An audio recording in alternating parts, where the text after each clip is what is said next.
안녕하십니까. 군산대학교 졸업생 특강 방구석 물류 편을 맡게 된 코렐로지스 하성한 주임이라고 합니다. 네, 오늘은 운송사랑 관련된 얘기를 전반적으로 말씀드리려고 하는데요. 운송사가 하는 일은 무엇이고 그에 따른 운송수단과 관련된 장점과 단점, 그 주요한 특징들에 대해서 말씀을 드려볼 거예요.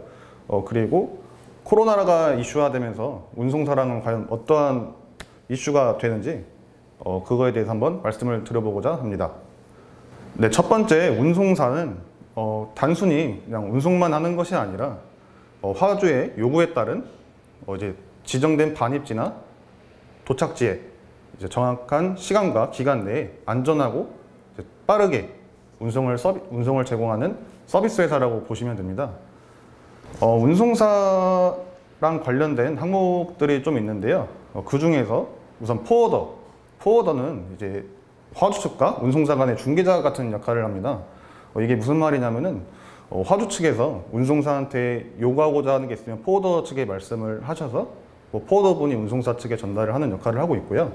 반대로 이제 운송을 함에 있어서 이제 운송사 측이 화주 측에 요구 사항이나 질문 사항 같은 게 있으면 포워더를 통해서 이제 말을 하고 있습니다. 그럼에 있어서 이제 의사소통 간에 있어서 포워더는 굉장히 중요한 역할을 하고 있다고 말씀드릴 수 있고요. 전반적인 스케줄 같은 경우 이제 포워더가 화주 측에 받은 이제 그 요구에 따라 스케줄을 작성을 하게 됩니다. 작성을 하게 된 스케줄은 이제 각 운송사들에게 뿌려지게 되는데요. 뿌려지게 되는 그 스케줄을 보고 운송사들은 이제 배차를 진행하게 됩니다. 어떤 운송수단을 쓰고 이제 어떤 날짜에 출하를 하게 되고 이제 어떻게 반입지까지 운송을 하게 될지 그거에 따른 전반적인 계획을 수립을 하게 되는데요. 그런 수단이 이제 다 계획에 수립이 된다고 하면은 마지막으로 운송사 측에서 화물기사님들에게 배차를 진행하게 됩니다. 그 배차를 받은 화물기사님들은 이제 안내를 받은 도착지까지 화물 운송을 진행을 하시고 이제 마지막으로 터미널에 선적을 시키게 됩니다. 네, 이제 다음은 운송사의 주요 업무에 대해서 말씀을 드려볼게요. 주요 업무는 이제 제가 하고 있는 일이기도 한데요. 첫 번째, 앞에서 말씀을 드렸듯이 포워더한테 받은 스케줄을 이제 확인 후에 어떤 운송수단을 하고 반입지까지 어느 날짜, 정확한 기간 내에 반입을 할지 계획을 수립을 하게 됩니다. 이에 다양한 운송수단이 있을 수가 있는데 저희가 하는 운송수단은 주로 육상운송, 철도운송이 두 가지가 있는데요. 이 뒤에서 이제 두 가지 운송수단에 대한 장점과 단점에 대해서 말씀을 드려보겠습니다. 이제 출하 날짜가 다가오게 되면은 이제 지정을 받으신 화물 기사님들께서 오셔서 공장 내에서 출하를 하게 되고요. 반입지까지 기간 내에 이제 안전하고 정확한 서비스를 제공할 수 있도록 이제 노력하고 있습니다. 이제 마지막으로는 이제 그 배차가 끝나고 선적지까지 가게 되면은 그거에 따른 기사님들께 하불이 나가게 되는데요. 하불과 동시에 말일에는 이제 청구 정산 같은 이제 기본적인 마감 업무를 주로 하고 있습니다. 세 번째로 이제 필요한 역량에 대해서 말씀을 드려보고자 합니다. 운송사라고 해서 단순히 운송만 하는 것이 아니라 여러 관계자분들과도 이야기를 많이 나누게 되는데요. 선사나 터미널, 이제 포워더, 다른 운송사 분들과도 이야기를 많이 나누게 됩니다. 이때 필요한 능력이 우선 원활한 의사소통을 위해서 커뮤니케이션 능력이 중요하다고 보는데요. 원활한 의사소통이 되지 않는다면 정확한 운송을 할 수가 없습니다. 실제로 스케줄이나 이런 거에 누락이 되다 보면은 반입지가 다른 곳에 컨테이너가 선적이 되는 경우도 많고요. 그에 따른 비용 발생이 돼서 상당한 피해를 입게 됩니다. 그것을 방지하기 위해 여러 이제 직종을 가지신 업계 관계자분들과 원활한 의사소통이 중요하다고 생각됩니다. 그리고 이건 위기대처 능력과 빠른 판단 능력이 있는데요. 비슷하다고 볼 수 있습니다. 이게 실제로 스케줄대로 진행이 되지 않는 경우가 상당히 많아요. 예를 들어서 출항이 10월 26일인데 10월 22일에 조기 출항을 한다거나 반입지가 A터미널인데 B터미널로 바뀌는 경우가 종종 있습니다. 이럴 때 운송 수단을 변경을 해야 된다는 경우도 많고요. 상당한 변수가 많다 보니까 그에 따른 이제 위기 대처 능력이나 빠른 판단 능력이 좀 필요하다고 봅니다. 두 번째는 이제 육상 운송에 대해서 말씀을 드려보고자 합니다. 육상 운송의 우선 장점과 단점에 대해서 말씀을 드릴 건데요. 육상 운송의 우선 장점으로는 단거리 운송에 적합하다고 할 수 있습니다. 우리나라가 다른 나라에 비해 영토가 작다 보니까 단거리 운송에 적합할 수밖에 없는데요. 이에 따라 상황에 따라 이제 대처가 편리하다고 할 수 있습니다. 이 말은 뒤에서도 말씀을 드릴 건데요.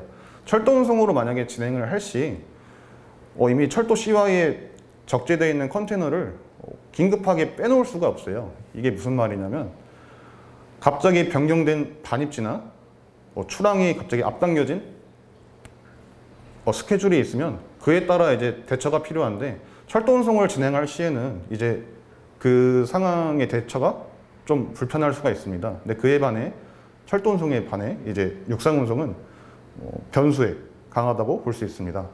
단점으로는 날씨 대응에 약하다는 점인데요. 날씨 대응에 약하다는 거는 예를 들어 태풍이 오면은 컨테이너를 실은 화물차가 그대로 넘어가는 경우가 상당히 많아요. 실제로 제가 소속되어 있는 회사 차량도 서해대교에서 강한 바람이 불자 차까지 한 번에 넘어가게 된 경우가 있었는데요. 사고가 발생이 되면은 그 전체 교통이 혼잡되면서 좀 큰 사고로 이어질 수 있기 때문에 이걸 좀 단점으로 꼽을 수 있을 것 같습니다. 네, 다음은 안전운임제입니다. 안전운임제란 이제 화물차주의 적정 운임을 보장해 줌으로써 과로, 그다음에 과적, 과속 등의 이제 운행을 방지하고 화물 운송 종사자들의 이제 근로여건을 개선해서 교통안전 확보를 위해 만든 제도인데요. 국토교통부와 화물연대가 주 대상이 되겠지만 그 사이에 이제 운송사도 껴있게 됩니다. 이게 어떻게 보면은 최저시급이라고 보시면 되는데요. 쉽게 말씀드리자면 최저시급이라고 보시면 되는데 운임은 두 가지 유형으로 있습니다. 안전운송운임, 안전위탁운임이 있습니다. 우선 안전운송운임은 화주 측에서 바로 차주분들께 제공하는 운임이나 이제 두 번째가 이제 화주 측에서 운송사에 제공하는 운임으로 볼 수 있는데요. 두 번째 유형으로는 이제 안전위탁운임이 있습니다. 안전위탁운임은 운송사, 즉 이제 운송사에서 차주에게 이제 바로 제공하는 운임입니다. 두 가지 유형이 있는데 3년 1몰제로 지금 진행이 되고 있는데 현재 2년 차로서 아직 정확하게 도입된 제도라고 볼 수는 없습니다. 근데 이제 시간이 지나면서 어떻게 적용을 해 나갈 것인지 좀 판단이 되는 상황입니다. 다음으로는 이제 철도 운송의 장점과 단점에 대해서 말씀을 드리겠습니다. 코렐로지스는 철도공사 물류 계열사로서 철도 운송을 위탁받아 지금 시행을 하고 있는데요. 장점으로는 우선 육상 운송에 비해 한 번에 대량 운송이 가능하다는 점이 큰 장점으로 뽑을 수 있습니다. 많게는 한 25량 정도, 그러니까 즉 50TU에서 40TU에서 50TU 정도 한 번에 보낼 수 있는 걸로 보고 있고요. 다른 운송수단에 비해 친환경적이고 사고율이 낮고 안전도가 높다는 장점을 가지고 있습니다. 단점으로는 상황 변화에 따른 대처가 어렵습니다. 전에 말씀드렸었는데 육상 운송 같은 경우는 긴급 상황 시 이제 바로 대처가 가능하지만 철도 운송 같은 경우에는 이미 철도 CY나 이런 데 반입된 상태이기 때문에 다시 반출을 해가는 과정도 어렵고 추가적으로 비용도 발생되기 때문에 긴급 상황 시의 대처가 상당히 어렵습니다. 그에 따른 이제 단점을 가지고 있고 제일 큰 단점이라고 할 수 있는데요. 타 운송수단과의 이제 연계가 필요하다는 점입니다. 예를 들어서 화주 측, 제조업체나 유통업체에서 철도 CY까지 가야 되는 이제 이 사이에 있는 이제 운임이 발생하게 되는데 육송으로밖에 갈 수 없는 지금 현실이고요. 철도 CY에서 만약에 독작지 근처에 있는 철도 CY까지 내려간다고 쳐도 거기에 또 터미널까지 반입을 하게 되려면 육성 운송이 필요할 수밖에 없습니다. 이에 따른 또 단점이라고 볼 수 있는데요. 철도 운송이 사실은 우리나라에서는 아주 한계성을 많이 띠고 있는 운송입니다. 그 이유가 우선 공공성을 띠는 운송이에요. 철도 운송이. 공공성을 띠는 운송이다 보니까 우선 사업 수익성으로는 내기가 어려운 구조입니다. 뭐 철도 운송을 하면 이제 제조업체나 유통업체 등과 같은 화주업체들은 상당히 이제 비용을 절감할 수 있는데 운송사 같은 경우에는 이제 많이 이제 이익이 남지는 않아요. 그리고 두 번째로는 앞에서 말씀드렸었는데 화물 자동차 안전운전기가 생기고 나면서 철도 운송의 장점이 사라졌습니다. 이 얘기가 무슨 이야기냐면 앞장에서 말씀드렸었는데 타 운송 수단과의 연계가 필요하다고 했잖아요. 그 제조업체나 유통업체 등과 같은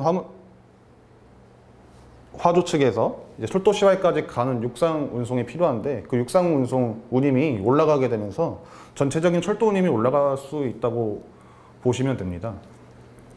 철도 운송이 좀 우리나라에서 활성화가 되려면 의왕 ICD 같은 내륙기지 건설 등에 추가적으로 좀 필요하다고 보고요. 충분한 야드 공간 확보가 좀 필요하다고 봅니다. 우선 대부분의 철도 화물 시와이 같은 경우가 야드가 상당히 작아요. 작다 보니 입차하는 차들의 시간도 늦어지고 그에 따라 이제 출차하는 시간도 굉장히 낮아지는데요.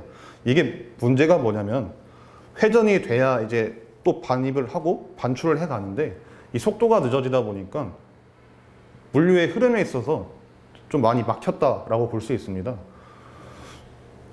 그리고 주변에 거주하시는 이제 주민들께서 소음으로 인해 실제로 많이 민원을 넣으시는데 그에 따라 또 새벽에 화물 운송을 좀 줄일 수밖에 없는 현실이고요. 이제 이거에 따른 추가적인 인프라 개선이 필요하지 않는 한 철도 운송이 좀 발전하기는 힘들다고 생각을 합니다. 네, 이제 마지막으로 코로나랑 관련된 주요 이슈에 대해서 말씀을 드리겠습니다. 운송사가 왜 코로나랑 연관이 있냐 이렇게 생각하시는 분들이 많으실 텐데요. 운송사도 코로나랑 상당히 연관이 돼 있습니다. 우선 컨테이너를 목적지까지 운송을 해야 하는데 이 목적지, 즉 터미널이나 CY 같은 경우에 반입 제한을 걸어둔 상태거든요. 이게 무슨 말이냐면 컨테이너를 반입을 해야 되는데 배가 안 들어오다 보니 이제 터미널에 컨테이너들이 많이 쌓여 있습니다. 뭐 5단 적재가 함에도 불구하고 장치율이 95%를 넘어 이제 100%까지 다 달았다고 하는데요. 정부 대응으로 이제 부산 신항 그리고 북항의 주변에 이제 임시 보관소를 운영을 하고 있는데 그 임시 보관소마저 95%가 넘어 원활한 운영을 하기가 힘든 상황입니다. 이렇다 보니 운송사 입장에서 보관 비용이 발생을 하게 되는 단점이 생기고요. 터미널 반입 제한이 되다 보니 근처에 있는 부산 철송장마저 마비가 된 상태입니다. 부산 철송장 마비가 되다 보니 전국 각 화물철도 시바에서 부산으로 보내야 되는 철도들이 있는데 쉽게 내려가질 못하고 있는 상황이에요. 그러다 보니 수출기업, 즉 이제 제조업체나 유통기업들이 많이 애를 먹고 있는 상황입니다. 제가 생각하기로는 정부 측에서 더 많은 임시 보관소를 내놓아도 얼마 지나지 않아 장치율이 95%가 똑같이 넘을 거예요.